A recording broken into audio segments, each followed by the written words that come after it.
Halo, selamat pagi teman-teman.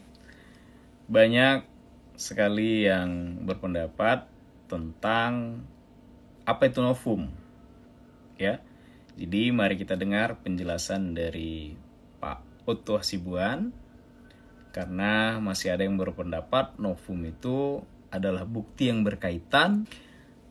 Ada yang berpendapat yang penting ada bukti baru gitu aja ya. Sementara yang dimaksud dengan novum adalah bukti yang ada pada saat kejadian peristiwa namun belum ditemukan. Tapi ada sebagian yang berpendapat novum itu yang penting ada kaitan dengan pokok perkara walaupun itu bukti baru. Jadi beda bukti baru ditemukan dengan bukti yang baru ada, ya. Jadi ini harus kita bedakan. Novum itu adalah bukti yang baru ditemukan yang ada pada saat peristiwa, bukan bukti yang baru ada, ya. Contohnya apa? Contohnya adalah suatu perkara kemudian ada ditemukan suatu putusan di tahun yang baru, itu dianggap novum. Tidak demikian. Berikut penjelasan dari Pak Oto Hasibuan. Mari kita dengar. Karena menjelaskan tentang fakta bahwa satu pada waktu yang bersamaan, pada detik, pada jam dan hari yang bersamaan, si terdakwa ini berada di tempat, si terpidana ini ya, berada di tempat lain dan tidak berada di tempat yang kejadian yang dituduhkan padanya. Jadi artinya nggak mungkin itu terjadi.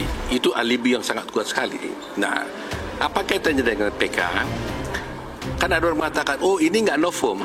Salah, karena gini, bahwa yang dimaksudkan dengan novum itu adalah ada keadaan baru, ada fakta ya yang ditemukan atau bukti yang baru yang ditemukan sekarang, yang mana pada waktu perkara terjadi, kejadian perkara itu kita tidak temukan bukti itu. Nah sekarang bayangkan kalaulah tadinya para saksi ini bisa menjelaskan itu tadinya di persidangan dulu, pasti putusan hakimnya akan membebaskan para terpidana ini. Nah itu yang disebutkan novum. Jadi karena saksi ini dulunya tidak ada, sehingga fakta yang sebenarnya tidak bisa terungkap dalam bentuk satu kesaksian, maka akhirnya hakim memberikan putusan yang berbeda.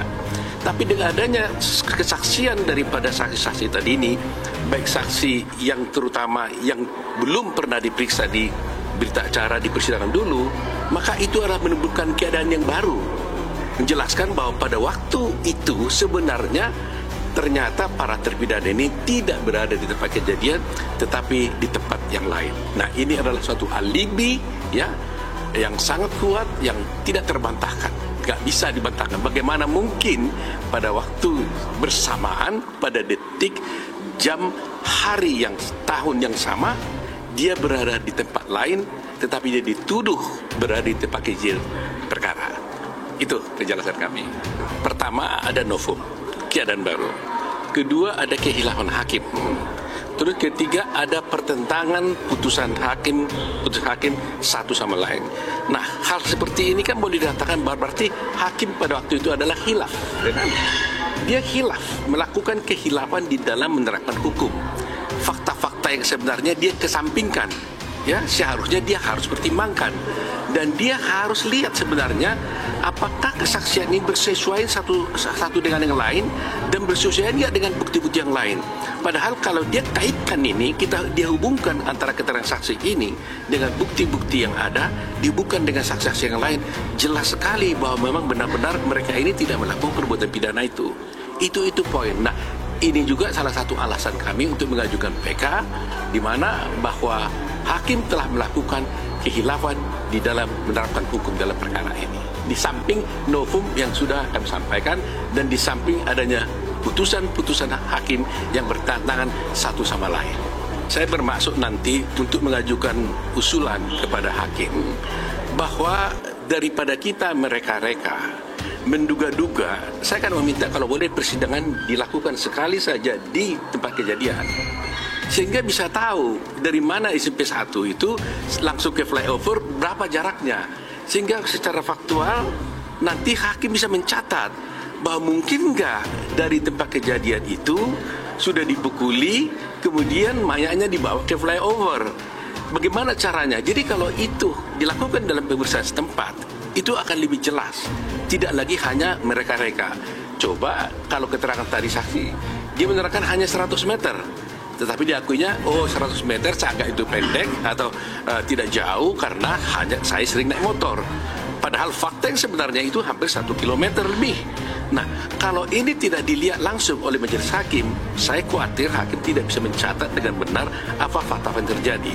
Jadi nanti akan kami ajukan itu pemeriksaan. Apakah mungkin dikabulkan atau tidak terhadap hakim, tapi paling tidak kami akan meminta, kalau boleh pada persidangan nanti ini akan kita minta supaya hakim menggelar persidangan di tempat kejadian supaya semuanya menjadi jelas.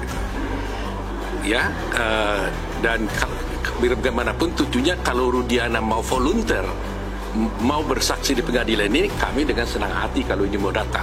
Apakah dia mengatakan mau sebenarnya itu sebenarnya terserah dia, tapi kami pengen juga kalau dia bisa datang. Artinya kami tidak khawatir, apapun yang dikatakannya kami tidak khawatir, karena kita yang kita cari bukanlah kebebasan terdakwa di belaka, tapi adalah kebenaran dan keadilan. Nah, jadi bagaimana caranya kita membuktikan adanya kebenaran dan keadilan yang kami yakini kalau kebenaran dan keadilan itu dibuktikan, maka terdakwa partai pidana ini akan bebas, gitu. Jadi ya mudah-mudahan kalau bisa pihak kepolisian mau volunteer dan kalau Rudiana mendengar wawancara kami ini dan dia mau datang menjadi saksi, katakan yang menurutnya apa yang menurut dia yang benar, silakan. Kita dalam fakta kan sudah mendengar ya dari kemarin bahwa ternyata tanggal 25 Agustus atau 2 hari sebelum kejadian di flyover itu ada kejadian penggerbekan yang dilakukan oleh orang anak-anak kampung di situ beserta dengan Pak RT Pasren dan juga Pak RW, katanya kemarin juga mereka ceritakan ya kepada AEP. Ya, jadi kami berpikir AEP ini kan tidak kenal mereka. 2 hari kemudian ada kejadian, dari jarak yang menurut normal mata kami sudah datang di lokasi kejadian. Nggak mungkin bisa dengan jelas siapa dan siapa dan siapa tahu nongkrong di mana, kok dia bisa dengan jelas menceritakan gitu kan. Menceritakan ini apa yang terjadi gitu kan. Jadi menurut kami ya klop lah, mungkin ada dugaan kami AEP ini dendam kelihatannya, makanya menjebloskan mereka lah. Dan ini terkonfirmasi ketika kita tanya kepada Dede yang sudah mengaku. Dede kan sudah mencabut keterangannya. Terus kita tanya sama Dede, "Dek, kenapa kamu ngaku? Kenapa kamu lakukan itu?" "Iya, saya disuruh AEP dan juga Pak Rudiana." Menurut pengakuan Dede loh. Besok kita akan hadirkan Dede, ya kan? Lalu kata Dede, dia sempat bertanya ke AEP, "Kenapa AEP kalian mau ini?" "Ya, saya dendam sama mereka." Jadi terkonfirmasi sebenarnya dengan kesaksian Dede dan juga kesaksian para terpidana. Kenapa kami tanya itu terus kami kejar supaya membuktikan bahwa kejadian itu bukan karangan kami. Kalau dugaan cerita sekarang kejadian kan kemarin sudah jelas, BAP mereka nggak pernah diperiksa, BAP-nya tiba-tiba udah jadi, jalan ceritanya mereka tidak akui dan tidak pernah tahu. Ya menurut kami karangan lah, kan gitu kan. Jadi kalau dulu diduga, kalau sekarang kan berdasarkan udah fakta persidangan kan berani saya katakan bahwa itu karangan, gitu kan. Makanya banyak nggak cocok. Oh ternyata karangan itu siapa yang mengarangnya sedikit demi sedikit terbuka, itu aja. Nah, cukup jelas ya teman-teman. Salam Advokat Bung Raja.